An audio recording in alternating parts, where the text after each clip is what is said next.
দেখবেন আপনাদের রাজ্যে এখন চারিদিকে সোলার লাগানোর শুরু হয়েছে। তো রাজ্যের মন্ত্রীও আমি শুনলাম সর্বত্র দৌড়ে বেড়াচ্ছেন সোলার লাগাতে হবে। প্রধানমন্ত্রী নরেন্দ্র মোদীর ধারাবাহিক বিকাশ এবং জনকল্যাণের উদ্যোগকে আরো এগিয়ে দিতে ভোক্তা পরিবারগণ যারা ডোমেস্টিক কমার্শিয়াল এবং ইন্ডাস্ট্রিতে দিচ্ছে না, এটা অনলি এটার নামই দিয়েছে পিএম সূর্যঘর মুফত বিজলি যোজনা। পরিবেশ বান্ধব ঐতিহাসিক প্রকল্প 13 ফেব্রুয়ারি 2024 ঘোষণা করেছে, যার মূল উদ্দেশ্য বাড়ির ছাদ অথবা টিনের চাল এমনকি উঠানে এই প্ল্যান্টগুলি বসানো যায়। এতে কি হবে, যা বিল আসবে, এখন উৎপাদনটা কোথা থেকে হয় রুকিয়া, নতুবা পালাটানা, নতুবা রামচন্দ্রনগর। যখন এই প্রকল্পটা বসাবো আমি নিজেরটা নিজে উৎপাদন করছি, আমি পালাটানার জন্য নির্ভর করছি না, উৎপাদক। তখন আর কনজিউমার বলা যাবে না, উৎপাদক, ভোক্তা। এবং আপনারা জানেন যে এই প্রকল্প এর মধ্যেই আমাদের রাজ্যে 12,000-এর বেশি রেজিস্ট্রেশন করেছে এবং প্রায় 200-র মতো লোক এটাকে ইনস্টল করেছে। অনেক কিছু বক্তব্য আমরা যাব না, শুধুমাত্র সংক্ষেপে বলছি। আমি উদাহরণ দিচ্ছি। আমার বাড়ি, আমি মন্ত্রী, আমার বিল কে দেয়? সরকার দেয়, যেহেতু আমি মিনিস্টার। আমার বিল কত উঠত? হাইস্ট বিল উঠেছে 13,540 টাকা।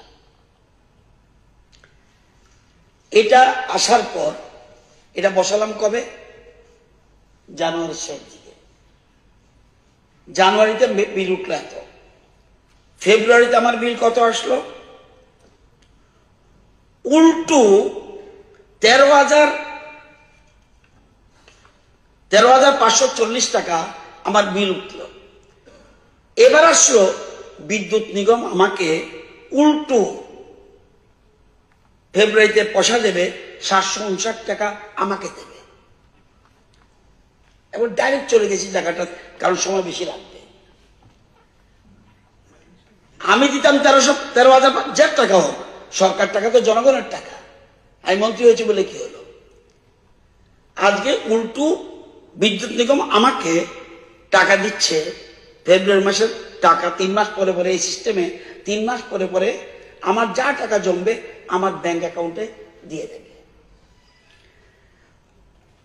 এবং আপনারা জানেন আমরা এই বিদ্যুৎ প্রকল্পটা জনগণকে উৎসাহিত করার জন্য বিভিন্ন ধরনের, আমি বিশেষ করে মাননীয় মন্ত্রীদের বলছি, এমন প্রকল্প করতে হবে যেটা মন্ত্রীরা, আমাদের মন্ত্রী এমএলএরা যারা,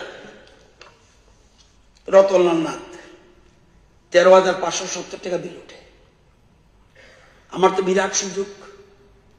প্রধানমন্ত্রী বলছে যে, যেটা অভিষেক দেবরা খুব গুরুত্বপূর্ণ কথা বলেছে, আমাদের রাজ্যের কথা বলছি, মাটির নিচে গ্যাস নেই, কিন্তু ওরা থাকলে ভালো হতো। আমাদের রাজ্যের বিদ্যুৎটা কোথা থেকে আসে? মেইনলি গ্যাস থেকে। এটা পরিবেশ বান্ধব না। তো গ্যাস শেষ হয়ে যাচ্ছে, ওএনজিসি আমাদের গ্যাস দিতে পারছে না, পালাডানাকেও দিতে পারছে না, রুকিয়াকেও দিতে পারছে না, রামচন্দ্রনগরকেও দিতে পারছে না। অর্থাৎ যে উৎপাদন করার ক্ষমতা তাদের পাচ্ছে না পালাডানা। আগামী দিনে কি হবে?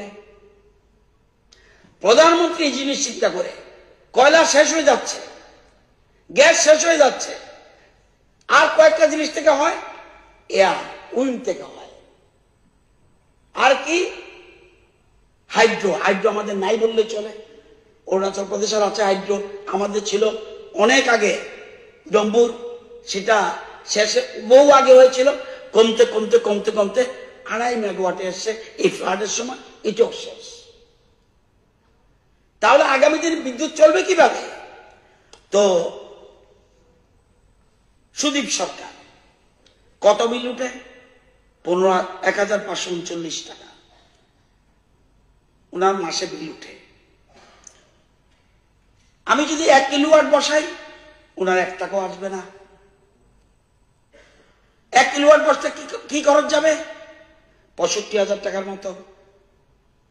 33,000 কে দেবে? সেন্ট্রাল গভর্নমেন্ট সাবসিডি ডাইরেক্ট দিয়ে দিচ্ছে তার অ্যাকাউন্টে। আর লাগবে কত? 35,000 টাকার মতো। আমার পয়সা নেই, ব্যাংক দেবে। ব্যাংক লাইন ধরে ব্যাংক দেবে, প্রচুর লোন দিচ্ছে। সেরকম আমাদের রতন চক্রবর্তী দুটো অ্যাকাউন্ট আছে, 4,931 টাকা একটা বিলে 3,723 টাকা ওনার দিচ্ছে। আমি কেন টাকাটা দেব বিদ্যুৎ নিগমকে? আমি ডাইরেক্ট সোলার প্ল্যান্ট বসিয়ে দেব। এরকম সবাই, কিন্তু আমি শুধু কয়েকটা নাম বলছি শুধু।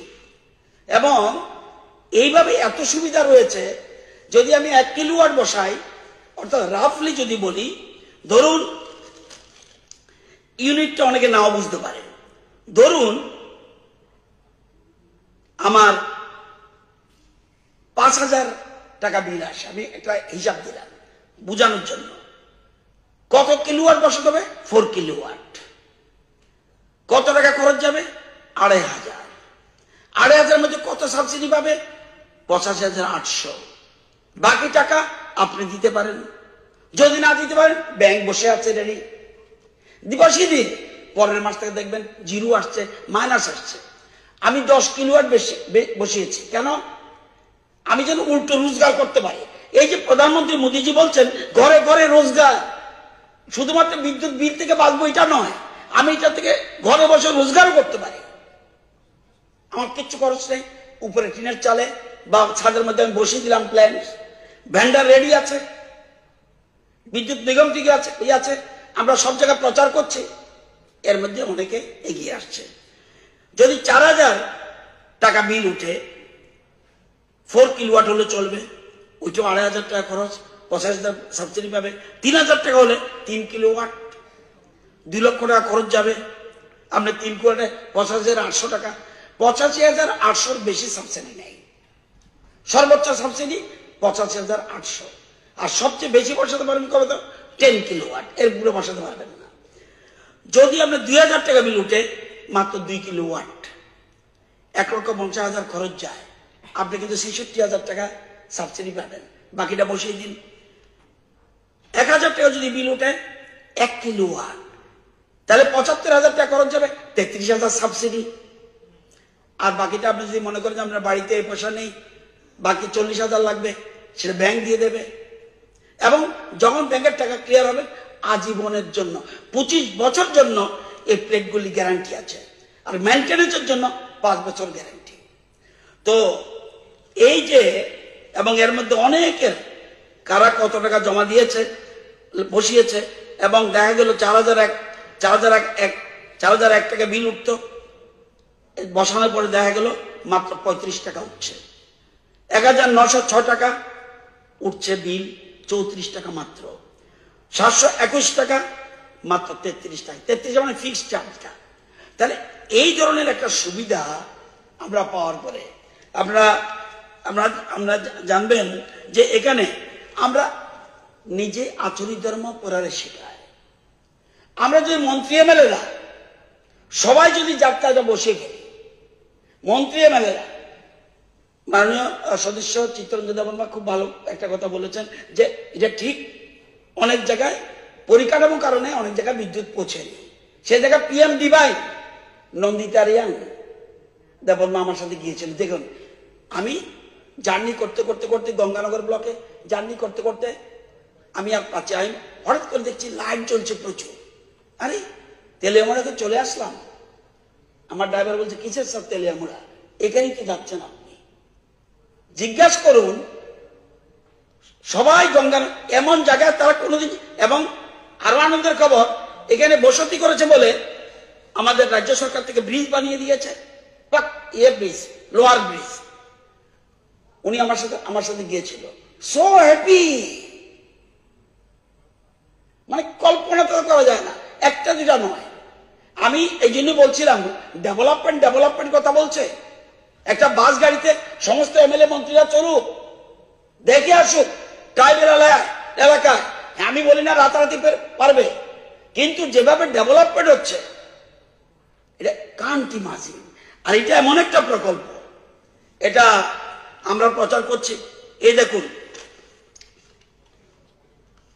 আমাদের সাথে চুক্তি কি, পালাটানা আমাদেরকে 27% আমাদের শেয়ার দেবে। তাদের উৎপাদন করার কথা 726 মেগাওয়াট, এখন কত করছে 520। আরো কমে যাবে। আর শ্রীনগর 135 করার কথা উৎপাদন মেগাওয়াট, 80 হচ্ছে। কেন? মেশিন ঠিক আছে, গ্যাস নেই। মনারচক 100 মেগাওয়াট করার কথা, 60 হচ্ছে। ধীরে ধীরে ধীরে ধীরে কমে যাচ্ছে গ্যাস। তখন কোথায় পাবেন? আমার রাজ্যে কিন্তু উইন্ড নেই, আমার হাইড্রো নেই, এবং এটা পরিবেশ বান্ধব। এবং আমরা, এটা হলো একটা জিনিস, শুধুমাত্র সাবসিডি সবসময় থাকবে না। 27 মার্চের মধ্যে ফিনিশ, এরপরে হবে কিনা আমি জানি না। তো আমাদের টার্গেট এই 26-27 মধ্যে 50,000 আমাদের টার্গেট। 50,000 যদি করি, আমি একটা হিসাব করেছি, দেখবেন আমরা যদি 50,000 রেজিস্ট্রি করে ইনস্টল করতে পারি, আমাদের 7 লক্ষ কিন্তু গ্রাহক, 7 লক্ষের উপরে গ্রাহক কিন্তু আমরা ডোমেস্টিক। যদি 50,000 বাড়িতে করি, আমাদের উৎপাদন হবে কত? আমাদের উৎপাদন হবে 50,000 যদি করি,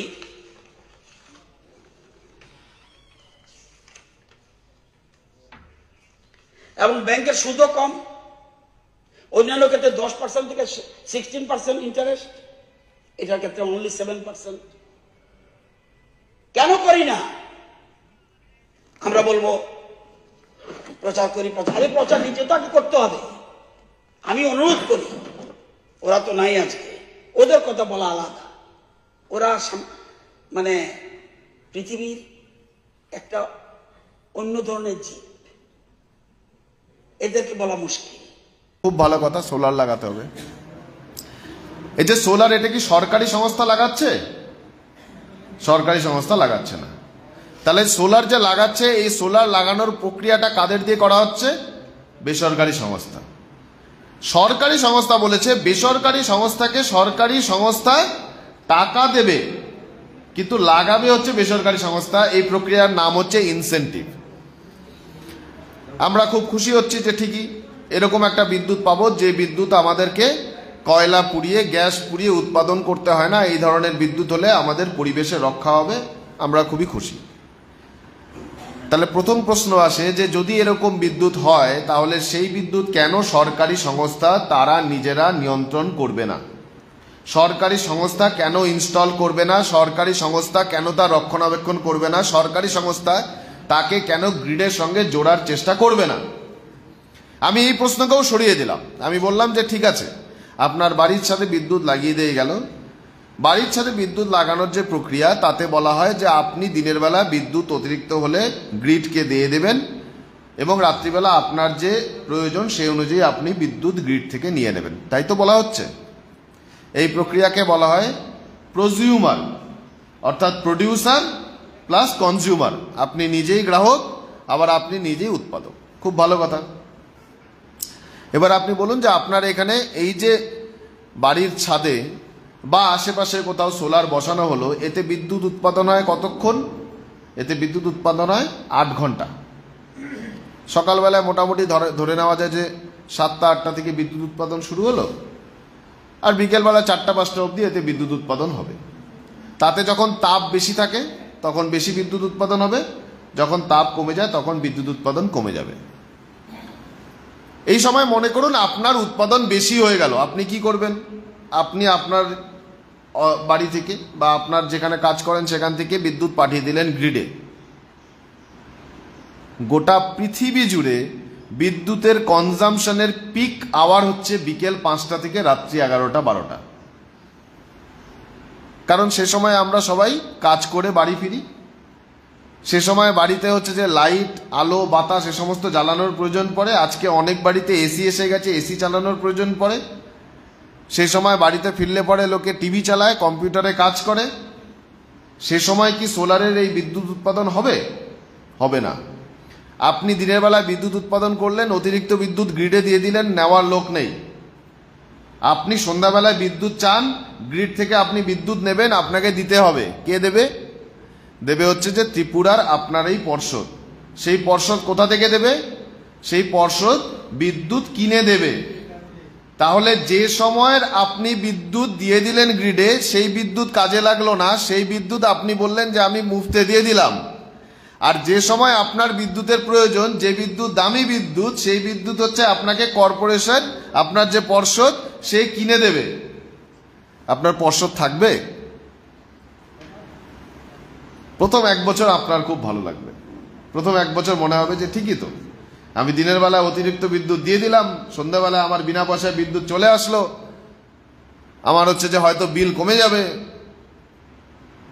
কিন্তু 1 বছর পরে যখন দেখবেন যে পর্ষদের 285 কোটি টাকা যে লোকসান ছিল, সেটা 2085 কোটি টাকা হয়েছে, তখন বুঝবেন যে এই পর্ষদটা আদানি নিয়ে নেবে, টাটা নিয়ে নেবে, টোরেন্ট নিয়ে নেবে, একটা প্রাইভেট কোম্পানি নিয়ে নেবে। এবং প্রাইভেট কোম্পানি নিয়ে নিলে পরে তখন আর আপনার ওই বিকেলবেলায় বিদ্যুৎটা বিনা পয়সায় আসবে না। তাহলে এই যে পুরো প্রক্রিয়াগুলো একটাকে আরেকটার সঙ্গে যদি জুড়তে না পারি, তাহলে পরে সাময়িকভাবে আমার মনে হতে পারে যে আমার হয়তো খুব লাভ হয়ে গেল, কিন্তু আসলে সেটা আমার রাজ্যের সম্পূর্ণ বিদ্যুৎ ব্যবস্থাকে প্রাইভেট কোম্পানির হাতে দিয়ে দেওয়ার চক্রান্ত।